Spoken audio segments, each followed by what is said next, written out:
Para isto mesmo eu te levantei. Espera aí. Quem levantou o farol foi quem? Foi Deus. Foi Deus que levantou o farol. Para quê? Vamos lá.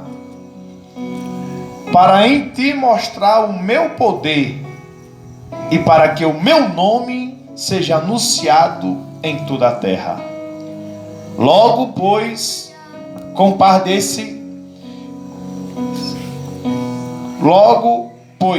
compadeceis de quem quer, endureça a quem quer. Dir-me-ei, então, porque se queixa ele ainda, portanto, quem resiste à sua vontade? Mas homem, quem és tu que a Deus replica? Porventura há alguma coisa formada que dirás ao que formou, por que me fizesse assim? Ou não tem o oleiro poder sobre o barro, para dar a mesma massa e fazer um vaso para honra e outro para desonra? Questionar com Deus? É Deus que faz as coisas, é Ele que determina. Ninguém viu tanto milagre como o Faraó. Mudou alguma coisa? Mudou. O que está acontecendo e o que vai acontecer e o que já aconteceu trouxe para alguns uma sensibilidade, trouxe a outros arrependimento, mas para outro endurecimento de coração e rebeldia. Minha esposa entrou no shopping ontem por uma necessidade, por incrível que pareça, desde março até ontem. Eu não tenho o hábito de estar andando em shopping, perdendo tempo. E a minha esposa foi por uma necessidade, precisava rever um negócio de um papel de luz. E quando ela entrou no shopping também, ela viu que tinha uma fila, cada um acompanhando os seus passinhos, e a outra faixa para você sair. O povo parecia robô. É o que nós estamos vivenciando e o que a palavra de Deus está se cumprindo. Cada dia a palavra de Deus está se cumprindo. Só não vê quem não quer, quem está distante, quem está desligado dos céus. Aleluia, glória a Deus. E uma das coisas que mais acontece, observe o que diz a Bíblia em Romanos, em Atos Apóstolos, capítulo 28. Atos Apóstolos, capítulo 28,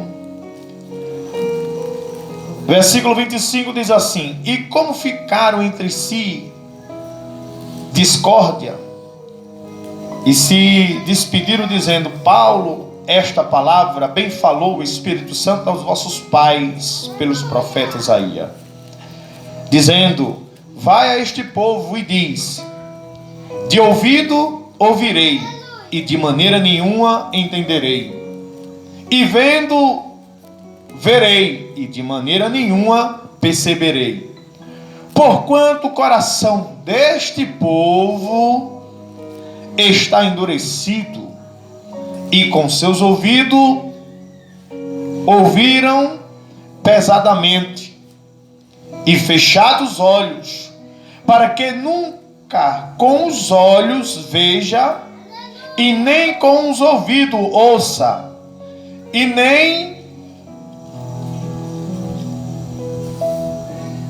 foi o vento aqui, peraí. E nem com os ouvidos ouça, e nem com o coração entenda, e se converta, e eu os cure. Coração endurecido agrava os sentidos da vida.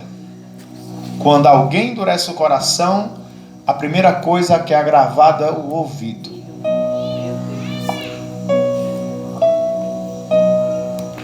E vendo, o que acontece? Como estava acontecendo com o povo? O povo Foi como Jesus disse: eu vim para os que tenham vista, fique cego, e os que não tenham vista, volte a ver. Aleluia, glória a Deus. Nem todos vê, porque Ele não abre os olhos de todos. Por onde Jesus passou, Jesus não curou muita gente. Era um, no máximo dois. Observe que Jesus entrou no tanque, ou ia para festas várias vezes. Com 12 anos, Jesus ia à festa de Jerusalém. Aquele paralítico do tanque de Betânia já estava lá. Ele era mais velho que Jesus. Quando Jesus nasceu, aquele paralítico já estava lá. Com 12 anos, Jesus passou lá. E ele estava lá. Jesus passou com 15 anos. A cada ano, Jesus subia à festa de Jerusalém. E aquele paralítico lá. Quando chegou o tempo do ministério de Jesus exercer na terra, que ele passou, que aí eu acho interessante, que o único benefício que Jesus teve, o único poder que Jesus usou para beneficiar a ele, foi a pesca do peixe, que ele mandou Pedro ir lá pescar e tirar o dinheiro para pagar o imposto. Só foi esse. Jesus usufruiu do poder para nada. Para nada. Teve que sepultar José, seu próprio pai. E não teve como ressuscitar, porque a hora não tinha chegado ainda dele exercer o ministério. Então quando Jesus chega lá, no decorrer do seu ministério, quando começa os seus 30 anos, depois que é batizado e que vai ao deserto, Jesus chega lá no tanque de Betânia. O paralítico está lá 38 anos. Quantos alpendre tinha? Tinha de coxo, cego, aleijado. Tinha 5 alpendre. Quantos Jesus curou lá? Só um. Mas as escadinhas para subir era tudo de doente. Mas Jesus só curou um. O povo que mais viu milagre foi o povo de Israel. E tinha um coração endurecido. Foi o mesmo povo que crucificou Jesus. Porque depois que ele entra na cidade de Jerusalém e que todo mundo ovaciona, jogando flores, e todo mundo dizia: Hosana, Hosana bendito é quem vem em nome do Senhor. Todo mundo ovacionava. Mas no final da trajetória da cidade, Jesus não está no jumento. Jesus olha para a cidade e diz: ah, Israel, se vocês conheceram o tempo da visitação de vocês. Se vocês conhecerem que o tempo chegou, é agora. E Jesus não se alegrou com aquilo. Ó, dedinho. Pelo contrário, Jesus chorou. Por quê? Porque viu a ruína, os romanos entrando na cidade de Jerusalém. Porque o próprio povo rejeitou o próprio Cristo. É diferente de hoje? Não. O povo quer os benefícios da cruz, os benefícios do Evangelho, mas pagar o preço? Não, mas quem pagou o preço foi Jesus. Entenda que o preço da minha salvação foi paga por Jesus. Mas para eu obter a minha vitória, para eu conseguir, para eu vencer aqui, eu tenho que lutar, eu tenho que orar, eu tenho que ler a Bíblia, eu tenho que jejuar, eu tenho um preço a pagar. E a gente precisa entender isto. Então não vai melhorar. Eu passei 2018, 2020, 2018, 2019 na Praça do Ponto Sem Réis. A gente tem um trabalho lá toda sexta-feira, se Deus permitir, eu estou por lá. E as palavras e as mensagens que Deus me dava era só de juízo. Deus dizia: eu vou sacudir essa terra, eu vou abalar essa terra. E até me lembro que Deus me usou e disse que vai fender aquela ponte, que vai fender, vai rachar aqui no meio, um terremoto que vai dar aqui. Eu me lembro. É triste falar isso, é muito triste. A gente começou um trabalho numa praça nova, na escola técnica ali em Bahia, uma praça muito movimentada. Eu nunca vi tanta moça, tanto jovem. Paredão de som parava, mas quando a gente chegava cedo, os paredões de som paravam tudinho para ouvir. Se ele ligava de lado, ligava muito baixo, não atrapalhava nós, e nós de frente para a praça. Primeiro culto, fui pregar lá. Para ir a mensagem, preguei, foi uma maravilha. Ninguém se converteu, mas no final Deus disse assim: diga que eu vou acabar com essa festa aqui com morte e essa praça vai ficar vazia. Isso no primeiro culto. Oxe, passou o culto. E mais culto, eu fui lá, preguei, a praça cheia. Houve uns tiroteios para a banda de lá, nessa praça, e eu não fiquei sabendo, não tomei conhecimento. E com o passar do tempo, um jovem com 22 anos morre na praça. Hoje a praça está vazia, a gente não pode retornar lá para fazer o culto, que não tem ninguém. Mas papai falou, se cumpriu.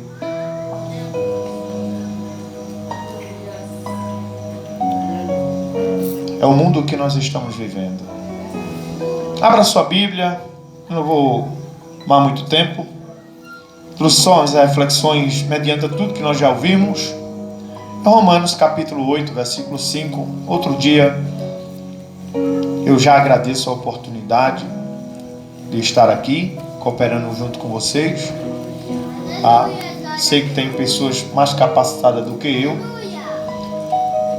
para ministrar, para pregar. O versículo diz assim: mas Deus prova seu amor para conosco, em que Cristo morreu por nós, sendo nós ainda pecadores, depravados, inimigos, não prestava para nada. A gente não era especial. Aleluia. De maneira nenhuma. A vida da gente que nós vivíamos, da maneira em que nós vivíamos, do estado em que nós vivíamos, era um estado ao qual Deus, o próprio Deus, estava distante. Agora, não foi Deus que quis que o homem, que o próprio Deus se distanciasse do homem. Não, foi o homem que se distanciou. A prova maior foi quando ele pecou. A primeira coisa que ele procurou fazer foi se esconder. Não é assim quando alguém afringe a lei, comete algum delito, algum crime, a primeira coisa que faz é se esconder. Está no homem isso. Está na raça humana. E Deus agora vem no seu próprio jardim para um diálogo, para uma conversa. E pergunta a ele: Adão, o que foi que tu fizeste? Interessante que Deus não chegou acusando, chegou dialogando, perguntando: o que foi que fizeste? Comesse da árvore que eu te disse que não era para comer. Ele disse: a mulher que me desse como companheira. Aí quando Deus vai para a mulher disse: a serpente me enganou. Só o enganou porque ela deixou ser convencida por aquilo que ela estava falando. Porque aí é interessante, o diabo não colocou a árvore na boca dela. Não, o diabo trabalhou o psique dela, a mente dela. Ele conseguindo trabalhar a mente, aí eu faço a ação. Foi isso que aconteceu. Enquanto ela está conversando, dialogando, olhando para onde não devia ter olhado, a serpente chega e diz: boa, né? Para comer? Pode comer. Aí o argumento dela é o quê? Deus não disse nada a ela. Deus não disse nada. Ela foi discipulada, ela foi ensinada por Adão. Ela usou o argumento ao qual Deus disse para Adão. Mas Deus não disse nada a ela, nada. Nada. Ela disse, mas Deus disse que... Quando ela quer argumentar, tentar, aí disse: não, Deus sabe. Vocês aqui, ó, eu tenho até um sermão falando sobre isso. O diabo que quis passar a entender para Eva que o paraíso que ela vivia não era um paraíso, era uma prisão. Então ela resolveu ceder. Ela cedeu. O homem, não sendo enganado, como vai dizer Paulo, come também. Porque aí, entre os dois, existe o quê? Amor. Até então Eva não era chamada de Eva, nem nome tinha. Só vai passar a ser chamada de Eva depois do capítulo 3. Ou melhor, no capítulo 3 em diante. Então, o homem se afasta de Deus. Agora vem Deus para provar o seu amor para conosco. Ele não vai dar qualquer coisa, aquilo que está sobrando no céu. Ele vai dar a melhor coisa. Ele vai dar o seu Filho unigênito para morrer na cruz do Calvário.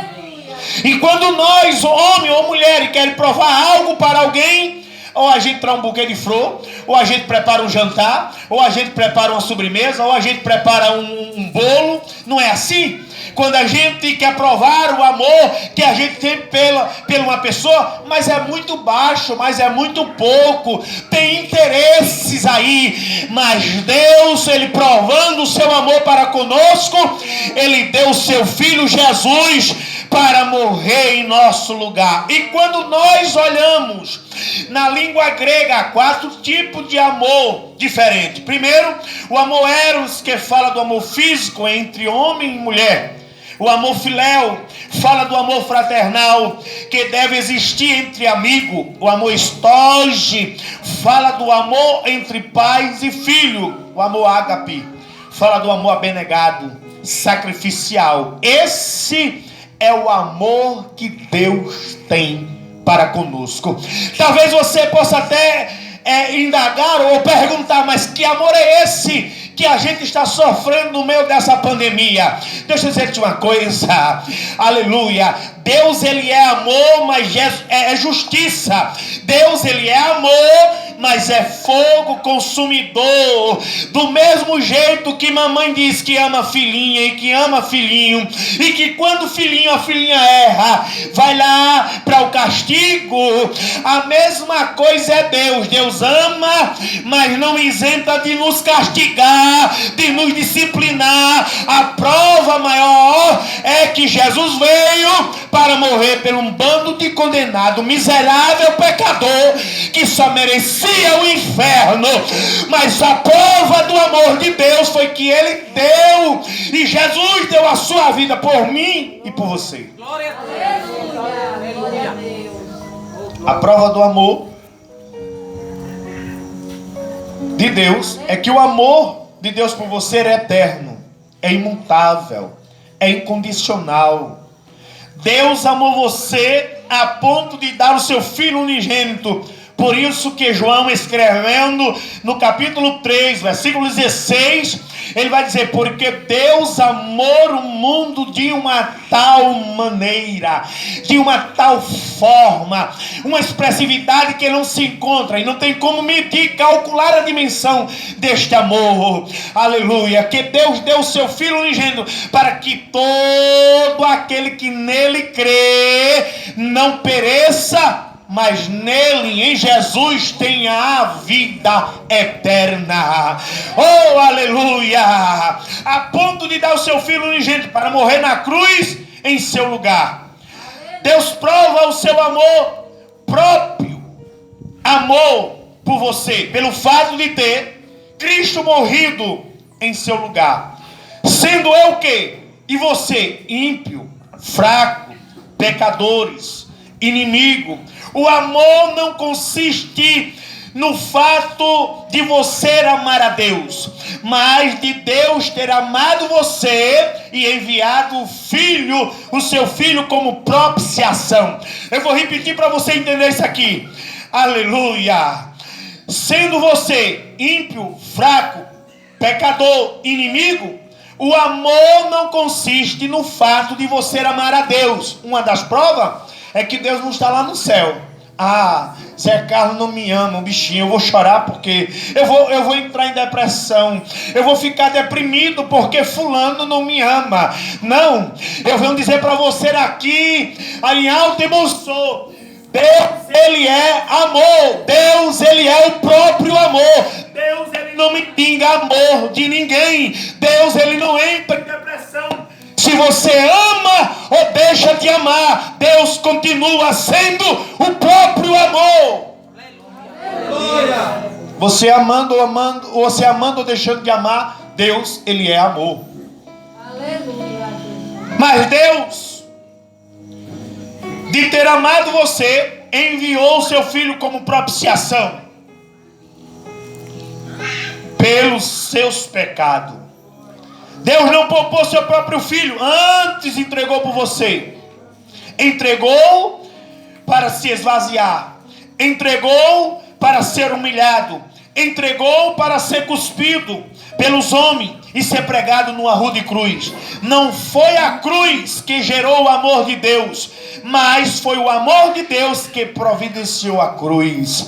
Jesus morreu na cruz não para despertar o meu amor, aleluia, não para despertar o amor de Deus por você. Jesus morreu na cruz para revelar o amor de Deus por você.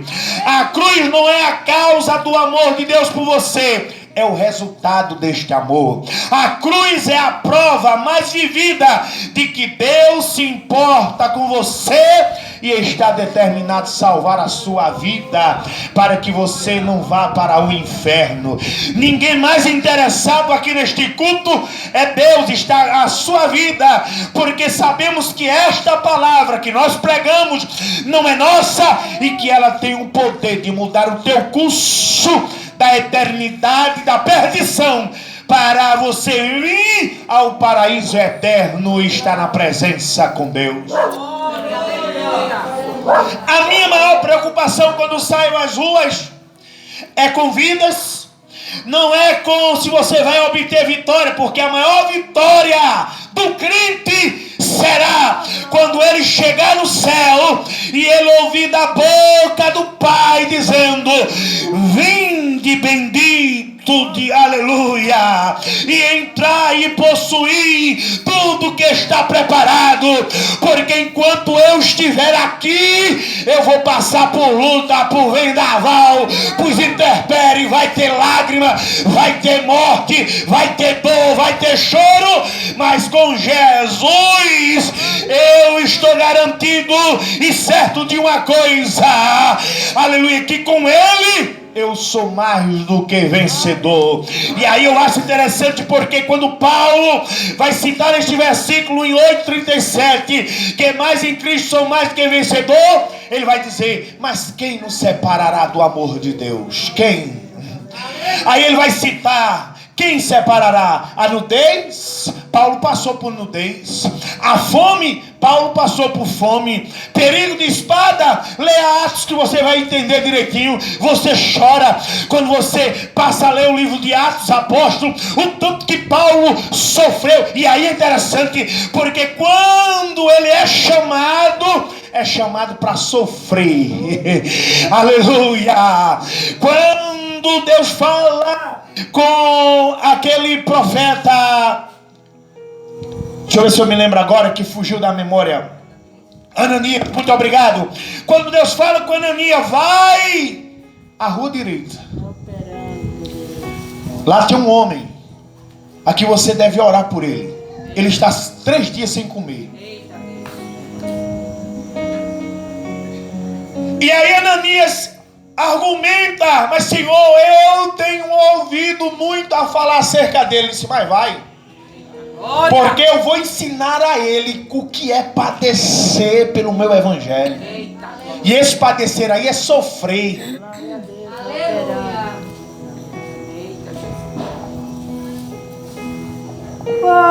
Quem quer ser chamado? Quem quer?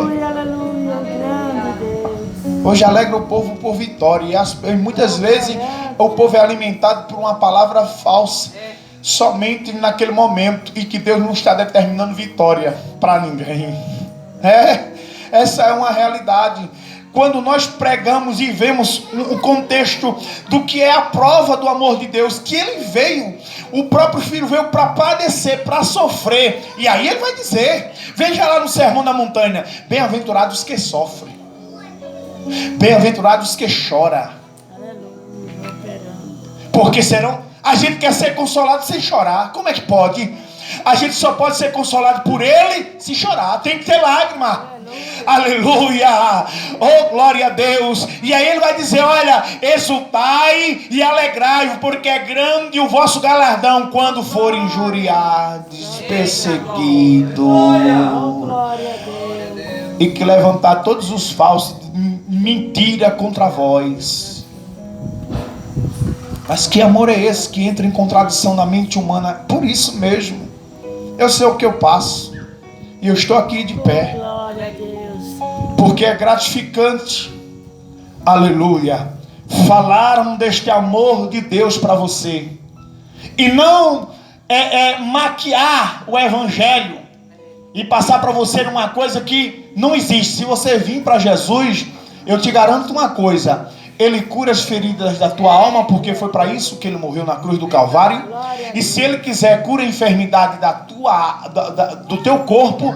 E também, se Ele quiser, te dará a vitória aqui na terra. Mas eu te garanto uma coisa: antes disso, qual foi os discípulos que tiveram a vida bem farta aqui na terra? Me mostre um na Bíblia, porque eu li a Bíblia 17 vezes, estou terminando esse ano de novo e não encontrei. Jesus nunca pregou nada aqui para a terra, nunca. Esse evangelho que se prega para aqui para a terra é o evangelho da prosperidade, é que você fica rico e com a riqueza toda você vai para o inferno. Não que a riqueza seja pecado, que você possa ganhar trabalhando honestamente e adquirindo através do seu suor, possa ser rico, mais salvo, mais crente. Aleluia. Glória a Deus. Porque a maioria é avarento, presunçoso. Eita glória. E o amor de Deus não é como o dos seres humanos, mesquinho. Não. Deus, Ele deu tudo. Ele não deu Jesus pela metade. E se você quiser vir, eu te garanto uma coisa: tem sofrimento, mas tem alegria. Aleluia. Glória a Deus. Porque as coisas daqui da terra não podem preencher o vazio. Agora, quando o homem vem para Jesus, Ele dá para você gratuitamente. E o Espírito Santo passa a morar dentro de você. Aleluia. Por mais que você não tenha nada, nem um cuscuz para comer em casa, mas você está alegre. Porque você tem a certeza: eu estou passando aqui, mas quando eu chegar na mansão celestial, não irei passar. Essa é a esperança. Verdade. Glória a Deus. Que Deus abençoe a sua igreja. Diga amém. Amém.